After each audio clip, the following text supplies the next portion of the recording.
how is it possible that the thing which is coming from centuries will be changed in a one day?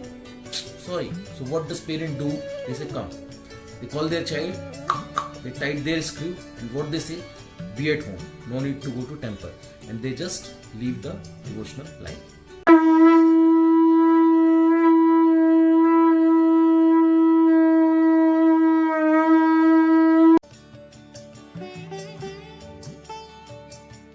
Hare Krishna. How to deal with non-devotees? Generally what happens when people comes in Krishna consciousness in the earlier days, they generate a sense of pride in themselves. Why? Because they start thinking that these all people are inferior to me. I am the superior.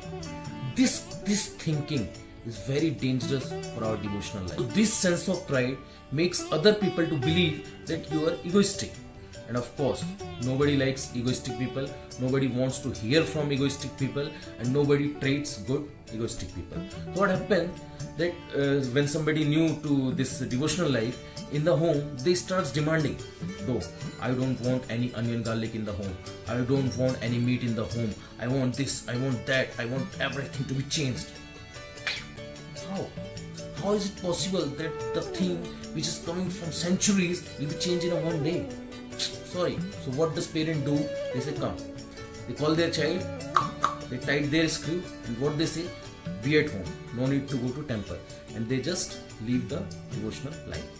So many people, I know personally many devotees who ends up like this. We need to be very careful while dealing with non-devotee parents, non-devotee friends, non-devotee colleagues, etc. So at home, you cannot force your parents to do something which you like, and that too which is very new. So what you can do, just do your devotional service, do your bhakti very silently in the home. Like the way your parents don't agitate. Because if your parents will get agitated, then nobody can save you. So remain calm. Same with friends and colleagues also. It's not like today you have taken a 1 hour lecture in the temple and now you are full.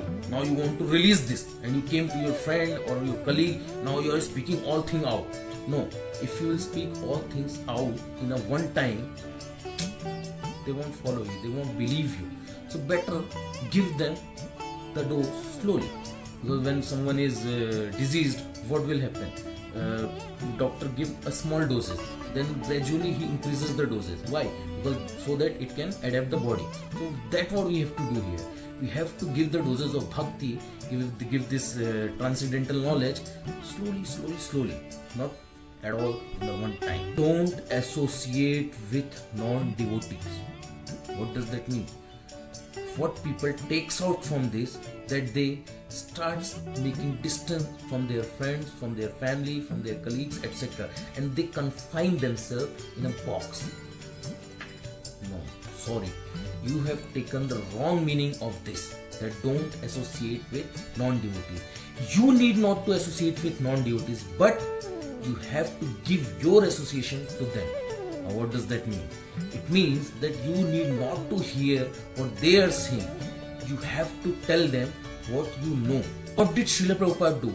At the age of 70 years, he went to America and preached all over the world. In just a span of 10 years, he made 108 temples all over the world and made devotees around all over the world.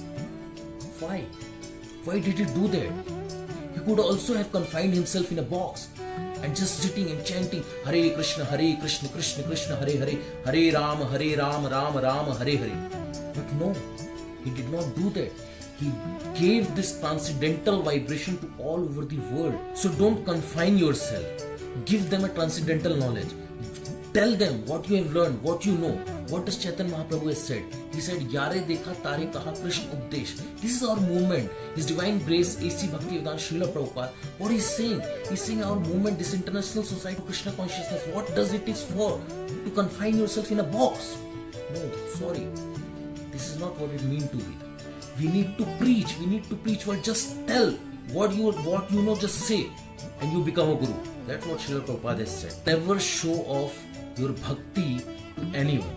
Trinadapi sunichena tarorapi sahishnuna amanina manidina kirtaniya sadahari. So be humble. Be humble. Always stand with the folded hands and Listen what they are saying. Okay. And just give them a drop bhakti ras, like a glucose you have seen how it comes drop, and it makes a great effect.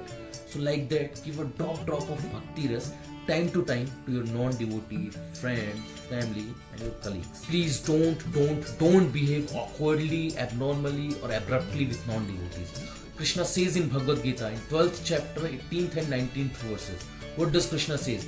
Sama shatrau cha mitre cha tatha manap manayo shitoshna sukh dukheshu samasang vivarjita tulya ninda stutirmoni santushto yene kenichit aniketa sthirmatir bhakti man me priyonara. So what does that mean?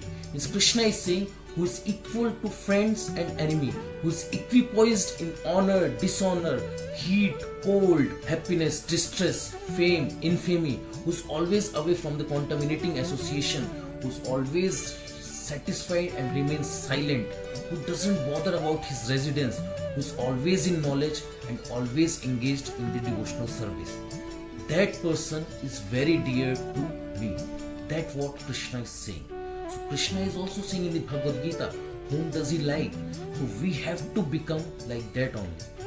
Not an egoistic and a prideful person. Sorry. Hare Krishna, Krishna Krishna, Hare